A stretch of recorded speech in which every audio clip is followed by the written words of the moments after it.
Tutuloy sa Martes, ika-7 ng Pebrero, ang preliminary hearing sa kaso ng misis ni Senador Lito Lapid sa Amerika.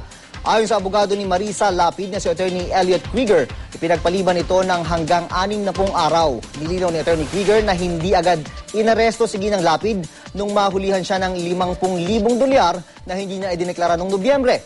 Nakailang balik pa raw si Ginang Lapid sa Amerika bago tuluyang arestuhin ng Department of Homeland Security nitong Enero. 3 araw na detain si Ginang Lapid sa holding center ng Immigration and Customs Enforcement bago nakapagpiyansa. Pero hindi siya pwedeng umalis sa Las Vegas. Tiniyak naman ni Senador Lito Lapid na nasa maayos na lagay ang kanyang misis sa Amerika. Nauna nang sinabi ng senador na para sa pagpapagamot ng sakit ng kanyang misis ang dalang pera. Taliwas sa sinabi ng misis ni Lapid na para sa isang pinapagawang bahay ang perang dala niya doon. Sir, how's your wife? Okay naman. Nandoon lang siya.